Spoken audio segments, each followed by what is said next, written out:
when I first got to know Jamal Khashoggi, it was in 2013, right after the coup in Egypt. At that time, he was in Bahrain trying to start a television network, Saudi-funded television network that was going to be a news organization. And he insisted we speak on Skype. In retrospect, that seems sort of hopelessly naive, but he thought that would insulate our conversations from Saudi surveillance. He was already quite unhappy with the fact that the Kingdom of Saudi Arabia had thrown its weight behind the coup in Egypt. He was very sad about that and was excited about Arab democracy. In retrospect, I think that was the beginning of his path out of the kingdom and into trouble. What actually happened to him last year in the consulate in Istanbul, we should stipulate that his crime there was very public. He wrote columns in the pages of the Washington Post, and that's what angered the Crown Prince of Saudi Arabia. But it does seem like a kind of spy versus spy contest in retrospect. It turns out now that the Saudis had paid for the services of an Israeli technology company, the NSO Group, to penetrate the smartphone of a 27-year-old Saudi expat living in Montreal, who Jamal had corresponded with. Among the things they talked about often was how terrible they thought that the current government of Saudi Arabia was. Jamal was actually pro-monarchy, but not particularly in favor of this monarch, this crown prince. And they spoke very vividly about that, and they were aware of the things that the government of Saudi Arabia had done to try to dominate the discourse in social media, particularly Twitter, which is really the whole media in Saudi Arabia. It's the only source of not completely canned royal news is Twitter, and everyone relies on it. In recent years, they've funded a vast army of bots to spread their own messages over Twitter and drown out other voices. Jamal and his friend were thinking of a counterforce. They called it the bees. Their Twitter army, which would express other opinions, and Jamal actually put forward $5,000 for this effort. It now turns out that the government of Saudi Arabia, through the help of this Israeli company, the NSO Group, was listening to all of that and tracking all of it on the smartphone of Omar Abdulaziz, the 27-year-old Saudi expat in Montreal. Then, when the event actually transpires, when Jamal goes in to the consulate in Istanbul on October 6th, it turns out that the government of Turkey has completely wired the place. Right? They've bugged it every which way. And so through a series of leaks, most recently culminating in a kind of authorized book by a couple of Turkish journalists close to the intelligence agencies, we are treated to a kind of blow by blow, on almost a screenplay of Jamal Khashoggi's death, where a squad of would-be assassins who had traveled from Saudi Arabia is recorded in the consulate talking about their plans and saying things like, "First, we'll tell him we're taking you to Riyadh. If he doesn't come, we'll kill him there and get rid of the body." And then, of course, some moments later, they do tell him just that. They say, "Come, sit down. We're going to take you to Riyadh." He answers quickly, "I won't go to Riyadh. Let go of my arm. What do you think you're doing?" And a moment later, they're talking about, "After I dismember, you wrap them in plastic bags and put the luggage and take the body." They had brought a forensic surgeon, an esteemed forensic surgeon in the Kingdom of Saudi Arabia, to help with the dismemberment. He had brought along equipment, including a bone saw, possibly two bone saws. I think one of them was electric. And they proceeded then to take apart the body, dismember it, put it in plastic bags, and dispose of it. We still don't know where. All of this, over a period of 7 to 10 minutes, captured in great detail by the Turkish recording devices. These recording devices, I was there in Istanbul and Ankara covering this, and my Turkish sources were frank from the moment that I got there that they had this very vivid material, but they were also frustrated that they did not think that this material, although vivid, would get to the whodunit, to who ordered the killing. And for that, they knew they needed even more surveillance, the kind that only the government of the United States of America could provide. And that's the third in an odd way, it's the happy ending to the story, the little note of redemption, that the government of the United States did have surveillance. We know, not in the specific case, I won't, not to speak about any specifics here, but I know as a matter of practice, I mean, just the government of the United States spies on the private telephone conversations of many world leaders. Right? We all know this now. And then I'm certain they spy on the private conversations of many people around the royal court. It came to pass that the CIA was able to come to a conclusion based on this kind of information that the Crown Prince of Saudi Arabia, or the royal court at the very least, had directed this killing. President Donald Trump, quite early on and repeatedly and increasingly vigorously, defended the Crown Prince. He was not eager to identify him as the culprit behind the killing of Jamal Khashoggi, who was in a way an American person. He lived in Virginia. He was a legal resident. He wrote for the Washington Post. And just last weekend, I was in Istanbul with a couple of Arab dissidents, and they were saying to me, what was going on here? Why did the director of the CIA come to Congress and tell Congress that the Crown Prince of Saudi Arabia had ordered this killing when the President Trump, clearly did not want that to happen? He had said in a million ways. In his statement, he said, maybe he did it, maybe he didn't do it, I think is what were his words. So they wanted to know, how could it happen that the director of the CIA, the Mukhabarat, who's actually reporting to President Trump, would come and tell exactly the opposite to the Senate? And really, that is the only redeeming aspect of the story, that at least in the United States, for the moment, we have the rule of law. The director of the CIA, called before Congress, has to tell the truth and not what the president wants. So I've been doing my PhD for now 3.5, 4 years at the University of Durham. I've been researching the UAE's national security strategy. I haven't been to the UAE in 3 years. I worked in the UAE for about 4 or 5 years before that. My family's lived there for nearly 20 years. So I felt fairly comfortable going there, traveling there, working with them. Whilst I've been undertaking my PhD, I also did some consulting work for a think tank in the UAE, which would be contracted by the UAE government, one of which would actually, I was a co-author of a UAE national security strategy. So when I went to the UAE in April last year to undertake some research for my PhD, I felt, and I noticed from the second I touched down at the airport, that I was being surveilled, both physically and electronically. This happened at meetings I have with sources. This happened electronically with my phone. And it was then confirmed by the investigators after that they had been watching me throughout the whole duration of my trip. It still comes down to the question of why, and that's something which hasn't been made clear at all. I think this is something that, from what you're saying, David, they've spent a lot of this money on their technology, but whilst you can have all these toys, so to say, it doesn't replace that ability to analyze, because they don't have that same freedom of education. They can't have those same cognitive abilities to think critically. If they do as they're told, if they hear something in the news or from the state media, that's exactly what they follow, so they don't know anything beyond this. And this actually makes it extremely dangerous to think that they can make these false accusations arbitrarily without having anyone to say this is actually wrong. They can look at a certain piece of information and think, this actually says straight away that he's a spy, but everything, at least in my case, was open source. As I tried to explain to the legal authorities, it was all promoted by the UAE government. I had nothing of official standing, so actually, in fact, in court, they had my charges reduced from handling secret information to handling sensitive information. And so you have to ask the question of, what is sensitive information, and why is that different, or why is that acceptable versus handling secretive information? And I think that's quite a key issue, at least in my case.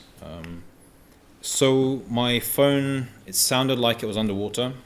The battery life was disappearing very, very quickly. I had to recharge about £60 or £80 worth of phone credit in 2 weeks. My emails were about 2 to 3 hours delayed. So that was electronically. Physically, it was obvious. We'd have these guys, you might say goons, dressed all in black, at a bar watching you with somebody else, and you think, what are you doing? You haven't ordered anything to drink, and they're there for 2-3 hours. You think, really? Yeah, like, okay. But I had nothing to worry about. Like, what are you going to do? Come talk to me? There's nothing of interest. I have nothing secretive. I have nothing to hide. If you're going to come talk to me. But if not, leave me alone. And the UAE is, it's not alone. It does do this type of behavior. It does engage in this way, and it's certainly a lot better than other countries in the region. But say with other academics in the past, they've just denied them access to the country. So I thought if they've allowed me in, there's no problem. But to engage in the behavior they did do whilst I was there, it certainly was quite worrying, especially considering, other academics and other, say, Emiratis who are in prison, they don't have the same protections that I did. And so they're still there. They're still going through those same experiences. In this case, I think a certain amount of what we now know about the operations of the NSO group and its technology comes from Qatari hacking. I shouldn't say Qatari. Someone hacked into the correspondence of people inside the UAE government, and were able to come up with some of the back and forth between the Emiratis and the NSO group over the capabilities of their service and how it was going to be provided, who they were going to be, what the pricing was, who they were going to be targeting. And this cache of hacked emails finds its way into the hands of the lawyers who are suing the NSO group. After the first stories and Apple's correction, I was relieved to think, okay, maybe this is over. It's not. I'm sure I know they found other zero-day vulnerabilities, and I don't believe they're the only ones. Last week there was an article by Reuters about another bit of Emirati surveillance and they said you didn't even need to click on something. I mean, the NSO group needs to bait you with their software. They need to bait you with some exciting email or text message, usually text message, that you click. And then after you click it, the software is downloaded and they're up and running. But this, Reuters seemed to suggest that someone had sold the UAE a product that didn't even require that click. I'm going to speak for you on this one. In the UAE, I believe this gentleman had nothing to hide and was still in a lot of trouble for a long time. I mean, there's not much in my life that I would mind if it was published on the front page of the New York Times. At the same time, it begins, if it's unbridled, if people can just snoop whatever they want, it opens the door to misunderstandings or worse. The Persian Gulf is the Wild Wild West, and what we're seeing is these like ludicrous spy versus spy wars among the governments there because none of them have, a free press, an independent parliament, independent judiciary, any of the mechanisms of oversight that make you feel ashamed if you screw up or if you lock the wrong person up for months without charges. All these things, no problem. This recent dispute between the UAE and Qatar began with an elaborate bit of hacking where someone mysteriously took over the Qatari news agency and put up a lot of controversial stuff attributed to the emir, and then that is broadcast over Saudi and Emirati-owned networks. And then in retaliation, of course, someone releases a lot of hacked information for the benefit of Qatar. So they're clearly deploying armies of these electronic hackers after each other. This aspect didn't really come up in my own case between Qatar and the UAE. It says more about their own... They're scared of their own shadow in that sense. They're very paranoid about anything, and that comes down to the lack of exposure to the wider environment beyond, in my case, beyond Abu Dhabi. They were paranoid about people coming from Dubai or from other Emirates and how they might interfere in this case. They were paranoid about who I'd spoken to, what information I had that, according to them, was secretive, but I had to explain to them and the state prosecutor that, the source is from the Emirates news agency. How could this be secret information if you're the one giving it to me? What sort of public source or open source information that you had gathered, what kind of information were they asking about? At one point I was looking at the deaths in Yemen of the Emirati martyrs, but the sources were Emirates News Agency, the National, Khalij Times, Gulf News, and noting the martyr, what emirate he was from, what rank he was. They're very sensitive about that. Yeah, but it's information that they report themselves, and they take it. They have taken a pride. They have a martyr culture, which they, especially in contrast to Saudi Arabia, they have a remembrance day for Emirati martyrs from the death in Yemen. It's the political implications that have come from that, which is why it's a sensitive issue. It's the what? It's the implications that come from the fact that that there's a direct correlation between the rank and the number of servicemen from the Northern Emirates, right, and vice versa. So the Emirates have done more than Saudi Arabia in that they often publish the names of the Emirati soldiers who are killed in Yemen. But those names have revealed over time that most of the people doing the dying are from the poorer Emirates. The Emirates is a collection of 7 Emirates. 2 of them are rich, Dubai and Abu Dhabi, and or at least Abu Dhabi, but and Fujairah and Ras Al Khaimah and some of the others are quite poor, and that's where. So you see the NCOs, they're privates from the northern poor Emirates, but they're officers from the southern Emirates, and there's a complete direct correlation there, and that's something they didn't like, but I had to keep on stressing to them over and over again. This is something that you publish. This is a memorial that you've created, on next to one of the 2 main bridges into Abu Dhabi. This is something that you have and you celebrate every year. Why all of a sudden are you sensitive towards this? You can't have it both ways. If you made your bed, you have to lie in it. What made you feel that they were suspicious even of people coming from Dubai to Abu Dhabi? That was clear between the interactions of the state security officers. So I was interrogated for 6 days by state security officers from Dubai. And at that point, I hadn't confessed to anything. But as soon as I was held in isolation, I was taken between the solitary cells in jail. And then I was taken back upstairs to the interrogation rooms where there were 2 new interrogators, and their tone completely changed. One of them didn't speak English, and there had to be one of them was a semi-translator. And that was very obvious. They were both from Abu Dhabi, and they explained this. And I never saw the other interrogators again. Oh, they were gone? Yeah, completely. Never again. And if you look at the state security in the UAE, it's completely under the control of the son of the Crown Prince of Abu Dhabi. So it is higher than the Ministry of Interior. It's higher than the police. And it goes directly to the National Security Council. Khalid bin Mohammed? Khalid bin Mohammed, Mohammed. Yeah. So I'd grown up there over the space of 20 years. I went to boarding school in the UK. I went to university in the UK. The think tank that we had worked with for about 4 or 5 years dealt directly with the UAE Armed Forces and with other political officers there. We'd never, at least during my time period, had any issues with them at all whatsoever. And I'd actually left that think tank and moved to a law firm for a year. And so if there were to be any issues with myself personally, and I even asked at the time, why didn't you not speak to me for that year? Why have you now waited when I've come back later, when I've been conducting my PhD? Because I had nothing to hide. There was nothing of any value to them.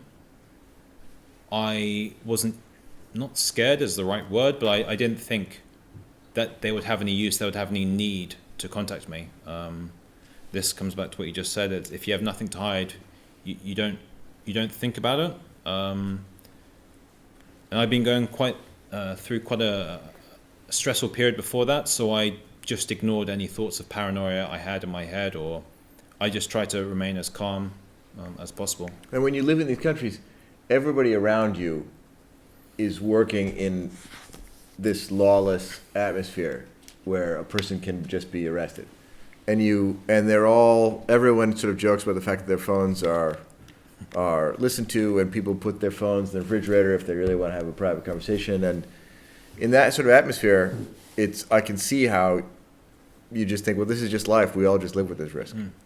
What would a representative of one of these states say if he were here in the chair? He would say, look, you're applying the standards of your culture to our culture. That's inappropriate.